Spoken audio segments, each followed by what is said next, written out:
In this, the sport of kings, mom and pop operations are alive, well, thriving, and literally having the time of their lives. None of us could individually afford to just jump in on this. We're all working people. We're all, family people.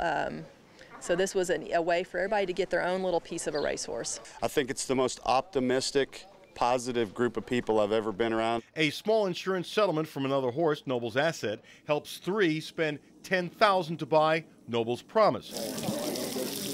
The goal, put him in a Florida sale and get $25,000. My boy, it's my boy. A hurricane takes over. Fate had another plan, another destiny for us. This horse did not get sold. Nobody bid on him. Noble's Promise leads it by 3. They were stuck. So from 3, the group of friends, family, and business associates grows to 24 owners. Noble's Promise takes the Dixiana Breeders' Futurity. They brought him out and walked him around, and I looked at him and I said, "Are you my Derby horse?" And he went like this. It's so easy for most of us to relate to the owners of Noble Promise, like Robert Brewster.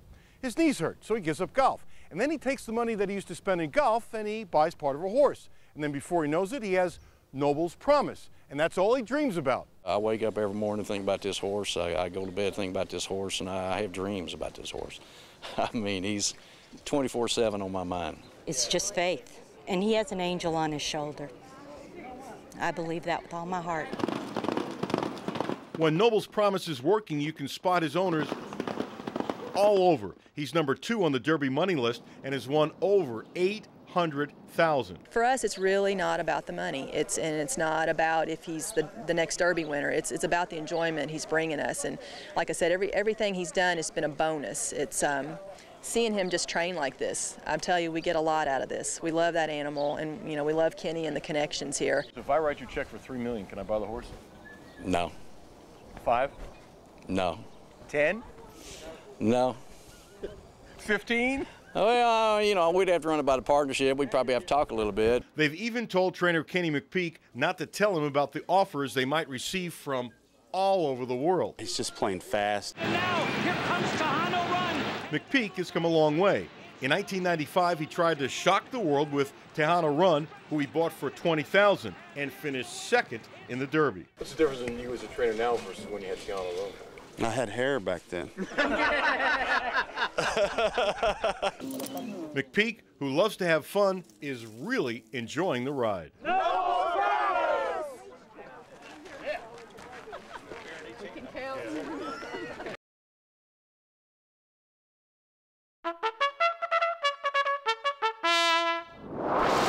Two minutes post time, 2 minutes in the gate, and they're off. They now make the turn, a quarter of a mile to go, and racing up towards the line, Clayton's Luck is going to win for the 3rd time in 2010. As a kid, he knew this was his calling. Trifecta, $354.80. You dream it, you do it, and now you're the best. Mark Johnson is getting ready to call his 2nd Derby. Always wanted to be a track announcer from my earliest recollection, 3, 4 years old. That's what I wanted to be. So I say I'm a little bit like the kid who wanted to become an astronaut and went to the moon. Well, getting to the moon was calling a race like the Grand National in England, which is the race that stops the British nation. I suppose I got to Mars because now I've actually called a Derby as well. Daring Don, the Yankee player is a filly. Johnson got hooked going to jump racing with his parents in England. He did his first race back in 1986.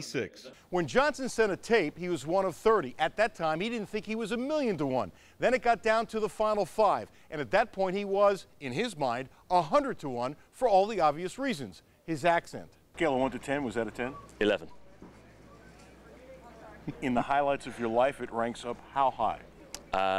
Marrying my wife and calling the Derby and getting the job here, that's it. A dual Churchill Downs winner moves in next. How nervous would you be for your first Derby? Johnson says, quote, controlled nerves. I was able to spot all 19 of the horses naked without a jockey on board, just by their faces, by the white bridle, by the shadow roll they had, by the white feet. And at that point I went, yeah, got these, I've got these. It was one of the great surprises of all time. Mind That Bird? Come on, who knew? So surprising that NBC missed it. Mind That Bird, absolute last early. Mind That Bird has skimmed the the rail. A brilliant ride by Calvin Burrell. Mind That Bird is going clear in the Derby. The rookie at Churchill Downs didn't.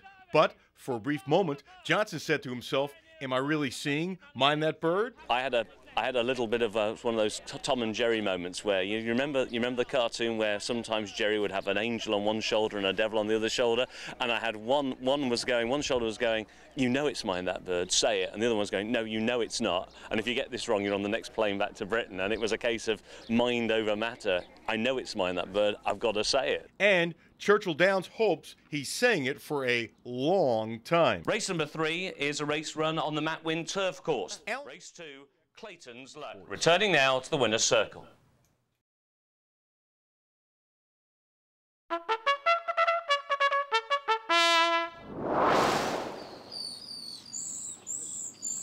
Looking at Lucky has never been out of the money with 6 wins in 8 starts and a legitimate excuse in the Santa Anita Derby. His daddy, Smart Strike, is a father to one of the all-time greats, curling. And looking at Lucky, suddenly opens up 2.5.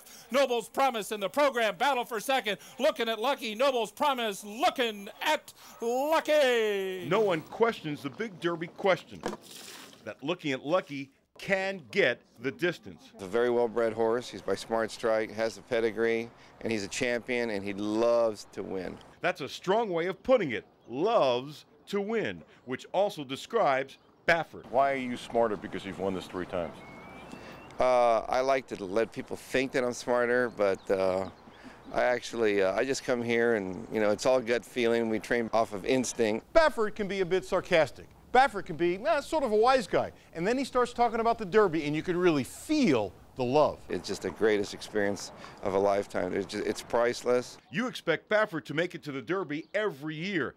Baffert expects it every year. It's amazing that a few of the great ones seem to get here just about every year. We're like college coaches, you know, it's the same guys find the players and looking for those athletes, and so that's what it is. That's what I live for, is a young horse, and that's why I end up fortunate enough to find some of these horses. You live for it.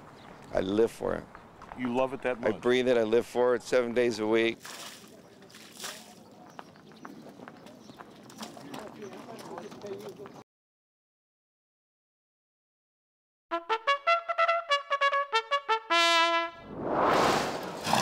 I like this horse. You grew up in Minnesota. Hey Brian, how are you? Far from horse country, but it's something you just always knew. We're gonna go 5/8. You just work your horse, okay? Let him kind of work. Racing somehow was in your blood. I was born with horses in my blood somehow, even though I wasn't from a family that had anything to do with horses. Shannon's dad bought her a pony in 10th grade. She would ride bareback in the hills. But when she decided to become a jockey after high school, leave her family and move to Illinois, that wasn't a popular decision. None of them really liked it.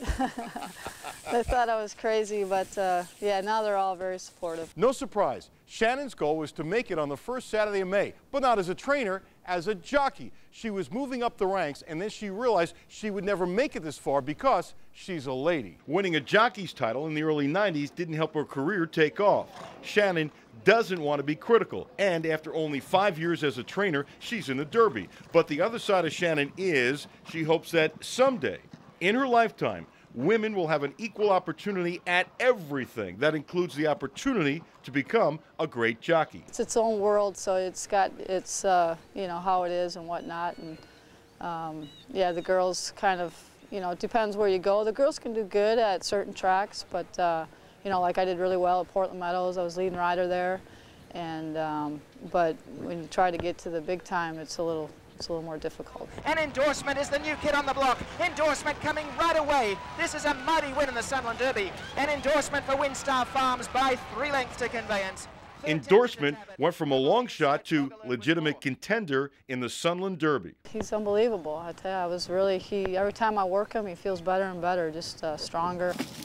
When you're linked with Windstar Farm and Elliott Walden, you have a chance of getting great stock every year. And it looks like she might have that special touch that the successful trainers who stand the test of time certainly have. When you have a love for something, you know, you're doing it because you love it, and you put a lot into it because you like what you're doing.